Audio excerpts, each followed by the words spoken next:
Hey guys, Chris Dick here. This is part 3 in our user services repository and context. Doing a little bit of a late night coding session, which is probably my best time to be coding, as most people doing coding find themselves. What we did in the last session is we built our base repository. Now we built this base repository to interact directly with the database. There's no filters, no changing of the entities, no alteration of any kind, just straight in and out of the database. All right. Uh, if you remember in the controller, the company's controller, I had to specifically ask or do queries to make that happen, and that made long lines of code, and that wasn't really effective either. So what we're going to try to do is we want to add one layer of security onto this repository, and in particular, we're looking at objects that are specific to the user. In other words, they have some sort of relationship to application user. If you recall, in our identity models, we have this here. So we have an application user navigation property, and we also have a foreign key called user ID. All right. What we're going to do is we are going to extend onto iEntity so that we will now have another interface called, I'm going to call this iUserEntity. And iUserEntity will have those two features. They're going to have the foreign key of user ID and the navigation property that relates to application user. So let's go ahead and do this here. Let's start by adding our repository. So we'll call this base user repository. Now, base user repository, currently, all it has to do is inherit repository, or base repository, I should say. And base repository requires T and T key. Okay. Now, T and T key have to be defined for our user repository. And essentially, when we look at what T and T key are, we'll go back over to our repository. We can steal this code right here. We know that T is a class and it's a T entity with a key that's passed through here. Okay. That means that when we go back over here, we can just simply paste that in. Let's restructure our code. Not sure what happened there. There we have it. Now, when we look at what this user repository does, everything appears to be in order. This is complaining because it wants to implement the functions at the moment, but I'm going to actually build on we're going to build a base user repository right now, and it's going to have a few more features, because right now our base user repository doesn't do anything else that's unique other than interacting directly with the database again. So we're going to add some limits to this. So we have public interface. We're going to close base user repository. Base user repository. Now, if you remember, over here in our company, we have two features. We have two properties. One is user ID. The other is user, and that is a type of application user in this case. It's an object and a string as the types. But because we're really trying to think generically, we don't really know what application user will be. And it could be my user, it could be just user, it could be app user, it could be anything that someone else has defined. And the key that we're going to use for the user key could also be something that someone else has defined. So by making this more generic, you'll be able to port this repository around to many different applications and sort of plug and play. So that means when we think about what we have here, we're going to have a T user, which will represent our application user. We also have a T user key, which will represent our foreign key. We are also extending on the I entity. So it will also have to have a T and a T key involved in this. So we're going to need both of those things.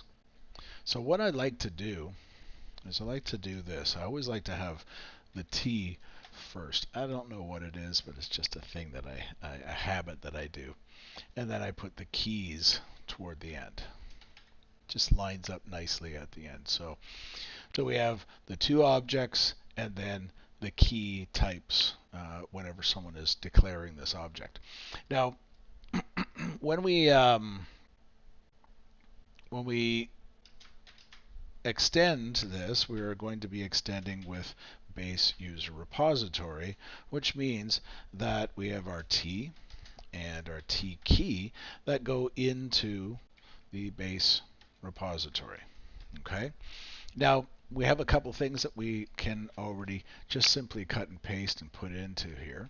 So when we look at our T key, we can just easily add that in. But now we have to define a few things. Our entity needs to be a type that has the user features. Okay, that means that we're going to have to create an I user entity that has that extends on the I entity. So if we look at that, so interface, public interface, we do I user entity, because we can't use this one again, just so you're aware. We can't use this one again. We actually have to add one more level onto it. And the I user entity, as I said before, has a T user key, and a T key. Okay, because remember, don't get these two confused. These are two keys. This is the foreign key, and this is the ID property of the entity. So that means when we extend our I entity, we have our T key. All right. So again, because I'm going to be reusing some of this. I can reuse my T key, but I have to have another where, and that where is for our T user. Okay, T user is a class, and it's a type of entity. Okay, that has a T user key. Okay, so again, remember, this is an entity that represents the foreign key in this case. All right. Sorry, not the foreign key, but the key. All right. Now the next one is the key, and we have the key, the T user key. And it is just like all of our keys, it's an I equitable. Okay, and that is our T user key, just like that. All right, so with that, we have two features now that we have to add in. We have a T user, and is going to be a property called user. All right, and then we have a T user key. We'll call that user ID. Excellent. All right, so we've got that now. Next, we want to add a few features to our I base user repository, because we actually have to define what a user is, and then what their user key is as well. So because we have that already defined here, I can just simply move it over and copy it to here. All right, and in this case, in this context, it must be a user entity, and we need to pass into our use entity, we need to pass into user. Now this does get a little complicated. I can respect that. So just be aware that we're going to keep adding to these things, and I'll explain it as we go so that you're very familiar down the road. All right, now we have our T user is, let's see, we'll move that up just to keep it consistent. And T user is actually this one. It's this right there. Okay, just making sure that I am doing this exactly as we need. As I mentioned, you'll see this come together at the end. Okay, there we have it.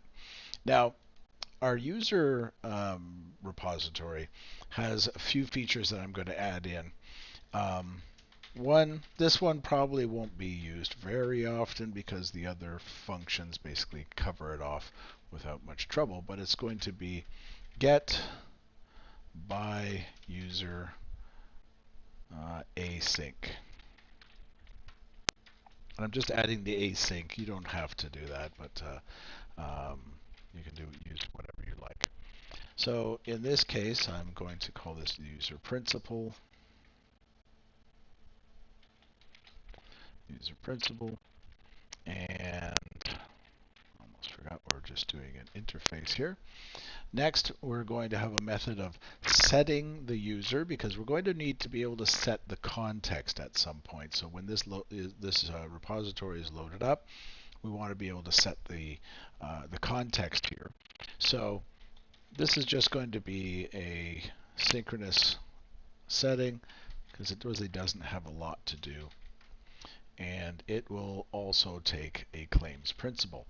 Now you may be asking, why am I using the claims principal so often? Well, the claims principal is a smaller object that can be better used for testability. This is coming from the HTTP context generally in the context of a controller. But if ever I needed to test this, it's much easier to generate a claims principal than it is a HTTP context, right? So you'll just have a much easier time testing it that way. So testability is a big thing in this case. The next thing that I'm going to add in here is a ensure context. Now, what does that mean? Well, this function here is going to accept a T and the entity. And what this is going to do here is, through every call that comes in, like an add or an update, it's always going to ensure that it's working with the user context. Okay, so the user ID that is actually specified that we're working with, so that something either doesn't go in as null or tricked into switching the user. And finally, we have a has user. Has user is going to be very simply a Boolean function. I can use that to say, do we actually have the user ID? If we don't have a user ID, then we have a problem. We're actually we're functioning as an invalid context. So, all right, now we have our user repository set up. The next step that we're going to do is we're going to upgrade our user repository to have to use our new interface. Okay, so that interface, as I've said already, we're adding a couple new features here. T user key, and we have T user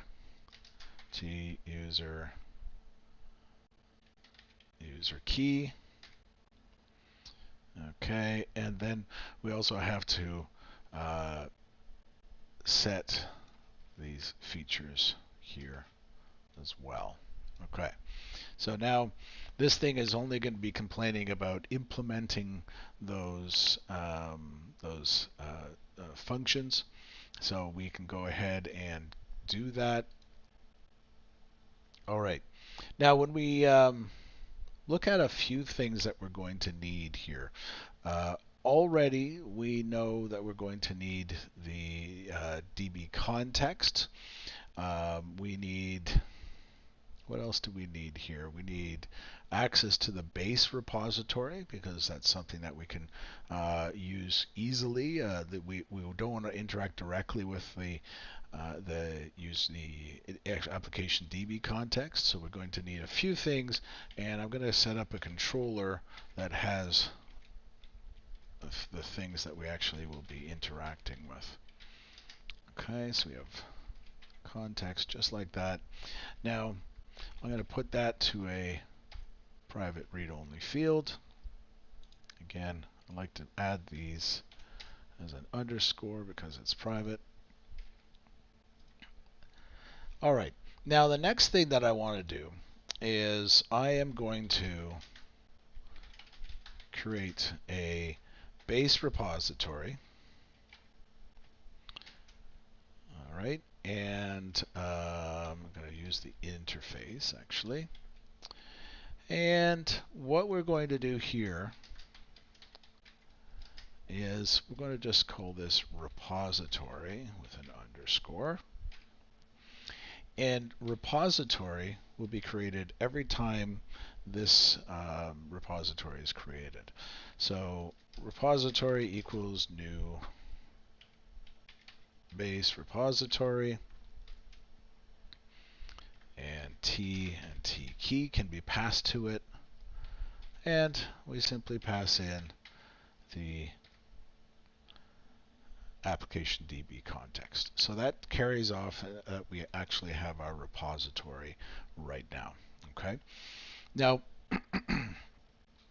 what we're able to do with this is work with our repository directly. Whenever we do functions such as adding, all right, we are always going to have to confirm that we have our user set up correctly. So in this case, I am going to do ensure user context, and it's actually an awaitable. It's not a heavy load, but it does have a bit of a load. Now what is it complaining about here? That's because it's not async. So let's just go down there. We'll make that async. And what else do we have here? What is this saying here? Consider making them async. Sorry. There we go. All right. So by doing that, what this is going to do later on, we haven't set this up yet, but it's going to set the user context every time. And that way I can always be working with the user that I'm working with in this context. Okay. That means that I can now do add and put my entity through. Oops. And I have no problems there. That should have it already set, have that ID already set, and I can almost forget about it. Next, we've had this one before.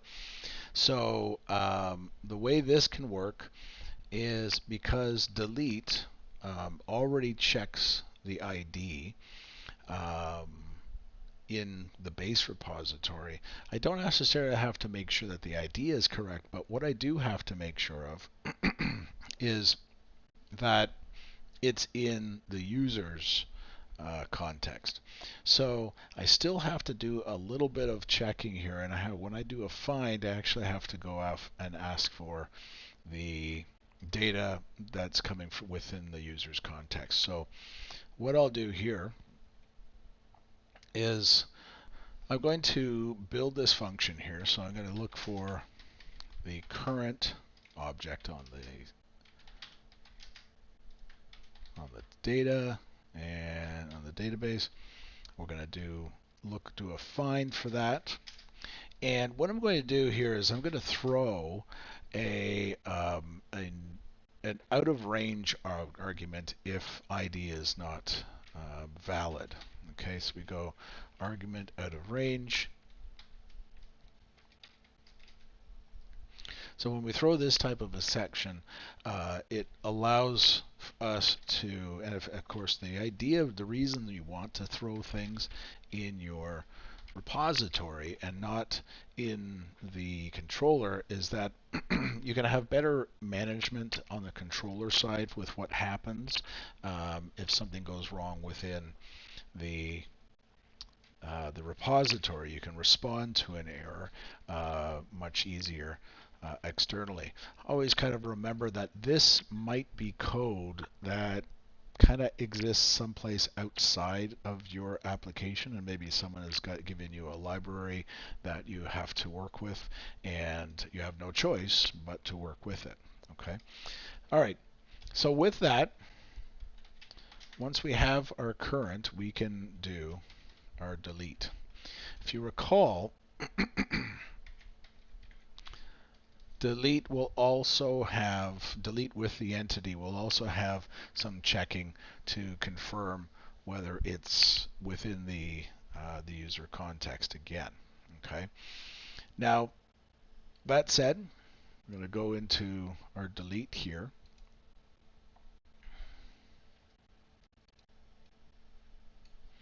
And what I'm going to do is I'm going to do a quick null check.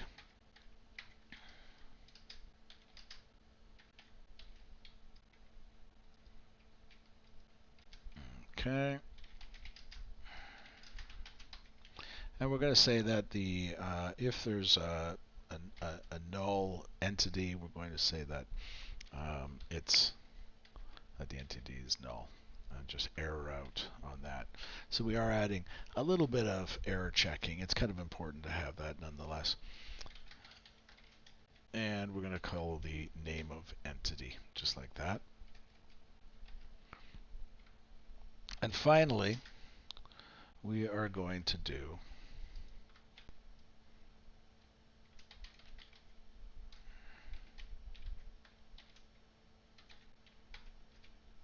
okay.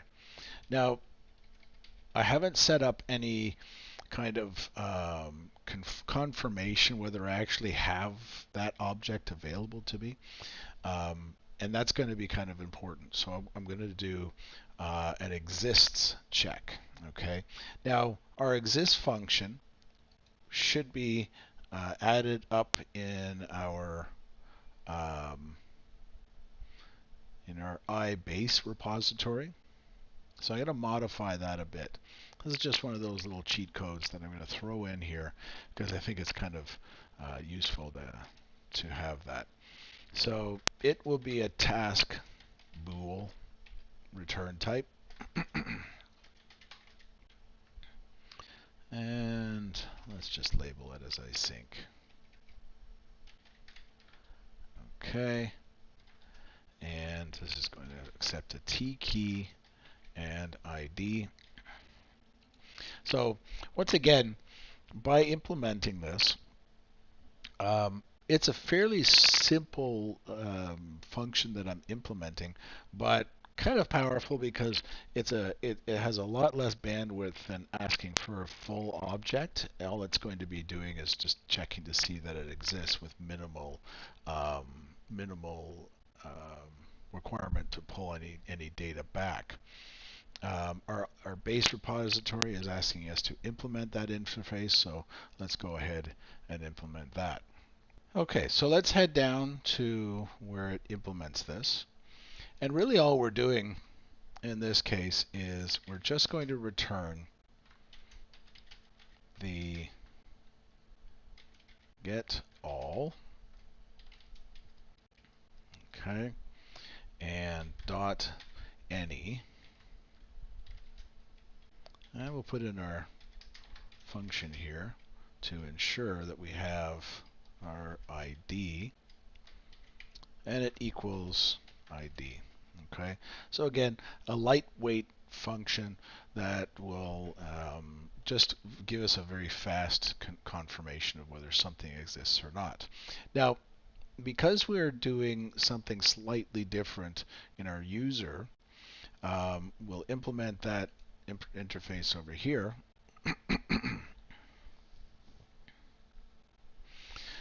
It's basically the same thing, but because of the context we're in, when I call get all, it's going to be asking for within the user context. So I can essentially just copy that code as complaining here because we're in an async.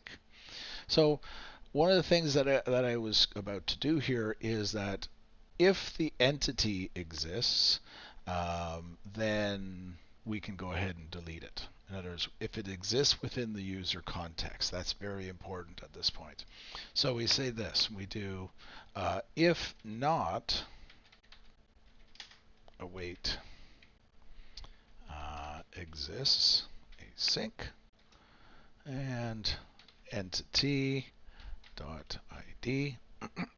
In other words, if this goes wrong and they have an entity with an ID, they're probably trying to edit someone else's entity, and that's not what we want. Okay, so we'll just copy this error here, and I'm going to say this one is key not found exception. Okay, and so we want to do that. Okay, so what that does is that if it's not exists, then we want to return that it's not found. Otherwise, it just falls through and deletes it. Okay.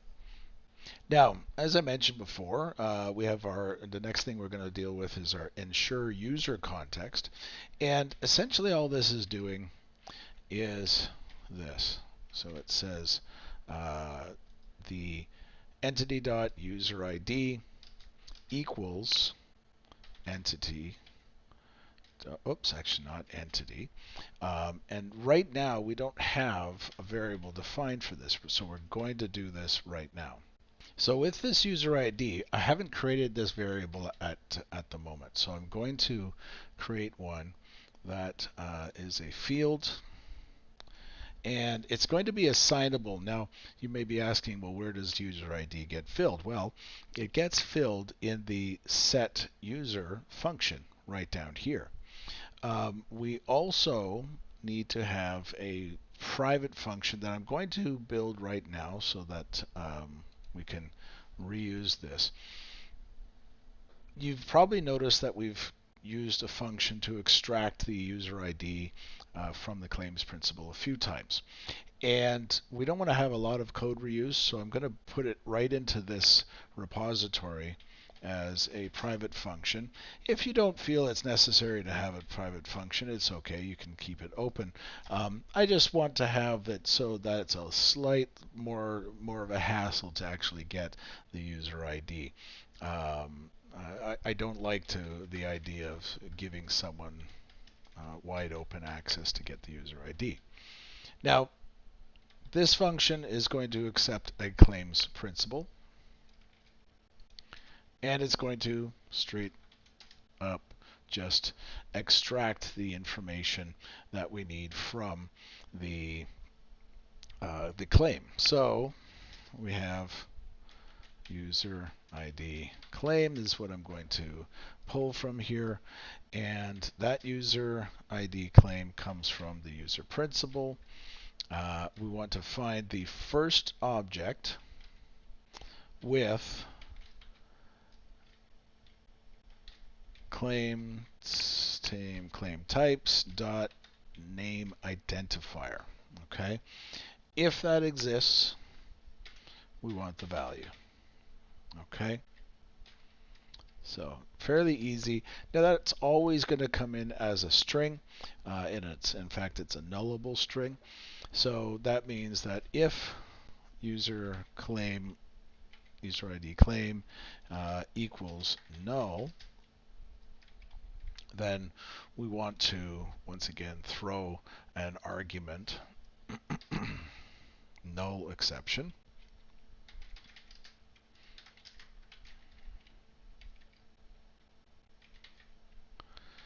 Argument null exception.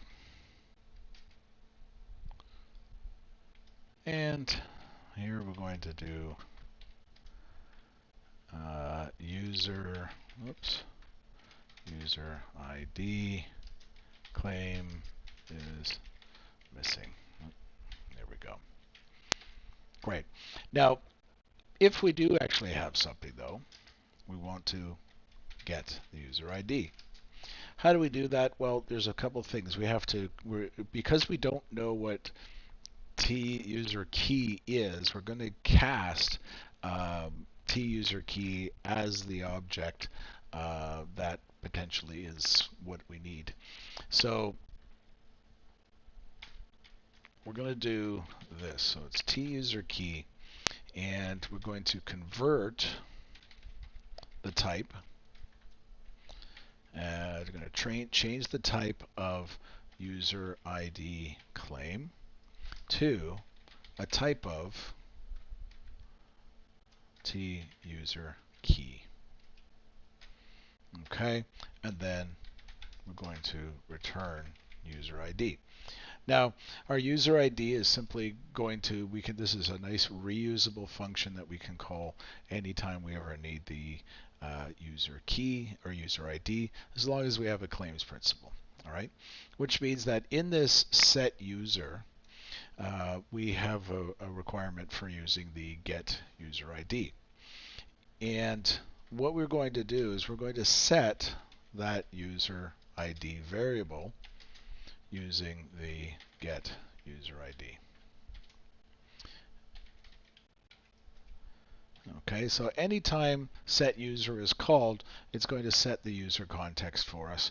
And that means that everything from that point that uses this user ID will be hinging on that.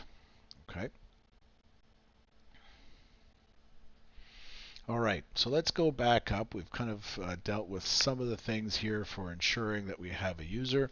The other thing that I want to do is if we don't have a user, then we have a problem here as well.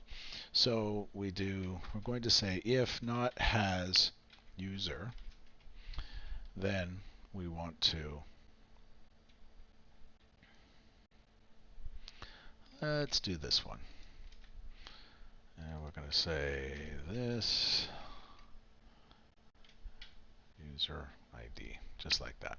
All right. So it's going to error out and tell us that the user ID isn't valid. Okay. Now, moving along, our find function is also going to be hinging off our. Go. By the way, I am actually looking at some of my code off to the side here. This one's a big one, so it's a little more difficult to remember. So what we have to do in our find, if you recall, is we always need to just double check for nulls. Because we don't know if this is a nullable type, we're going to just check for, is it the default of that thing? And if it is, we're going to throw a null exception. I'm just going to throw this information here. And quite simply, we'll just copy paste that in. All right. Otherwise, if we have a proper ID, we will await our get all. And we're going to find the first or default. We've done this before. And where ID dot equals ID. Okay. So now that makes it like, once again within the user context, because get all, when we actually get to it, will be pulling from the repository, but it's going to be getting all and then filtering it once with the user ID. Okay, and we can move down here into our get, and once more, all we're doing here is awaiting our get all, but we add a where clause, and in this case we're just doing the where query. I can check once again for a null. Why not add a few more features in here that we can ensure that we have a valid query. If it equals null, and query, just like that. All right. So with that, we can move down into our get all. And with this point, what we're doing here is we're saying if repository dot get all, well, not if, but we're returning if, okay, and then we're doing our where. In fact, let's do this. We're going to do a get with a query. It's already got the query feature built in. So we're going to look at user ID. I have to always remember we're using the equality features here, and that means that we always use equals, not just the equals operator. All right, so now by doing this, I'm always going to be pivoting on the on a query that filters on the user ID. All right, fantastic.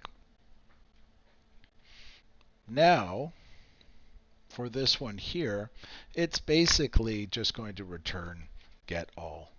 And the get all, let's just do this, return, await, get all. But with this one, because we have a user principal coming in, we can call set user. Great. Okay, so now that we have that feature in place, we've got all of the ability to specifically get within the user context. What we're now going to do is also ensure that our has user function works. We've used that a few times now, and we do want to make sure that it actually works the way it's supposed to. So with that, it's a fairly simple Boolean function. We want to return the, essentially just checking to see if user ID equals the default. If it's default, then we have a problem. Okay. So anytime we call that, if it equals default, it should be the opposite. They should return the opposite of whether it equals that. Then we know that we have a user. All right, and finally, we're down to save changes, and this one again is quite simple. We interact directly with the repository, and we do save changes, and we want to return that. So that's fairly easy to understand.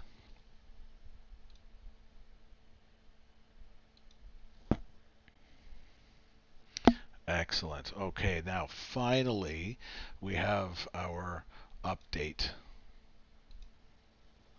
And our update is fairly simple, but once again, we have to ensure that we have a user from the entity. Was that an await? Yes, it is. You don't necessarily have to make this an awaitable, but let me just understand why it's giving us a problem here. Again, that's because we haven't got async. All right. And simply all we're going to do here, we're not checking anything in this context. Just like add, we're just saying we're assuming that what's coming in is correct. So we have repository, and we do an update.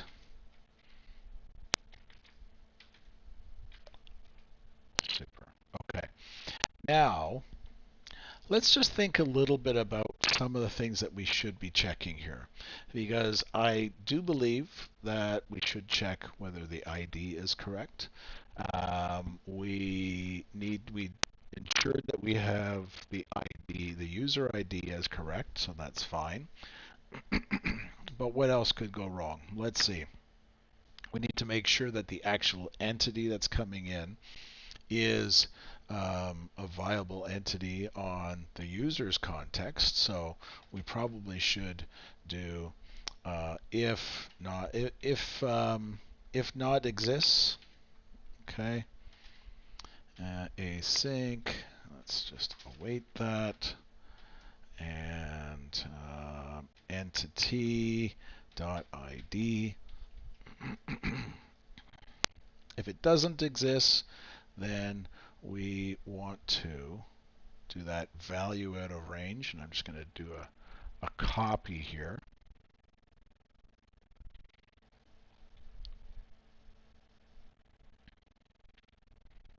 Sometimes you saw that I use the null check, the double question marks. Sometimes I like doing that, sometimes I don't. I find it's not as easily readable, and that's my reasoning there. So with this, we want to just change that. So what we're going to do is it's going to check to make sure that the object exists on the user's database, okay, or the user's table. If it does, then allow it to pass through and perform the update. Seems fairly simple. Okay. All right. Well, now the next step is implementing this, and in the next video, what I'm going to do is I'm going to build a user context unit of work. And that's when things will start to piece together, because we're going to add this into our our controllers as we build out anything. We're also going to build some middleware that sets the user for us rather than having to call set user every time I make a call.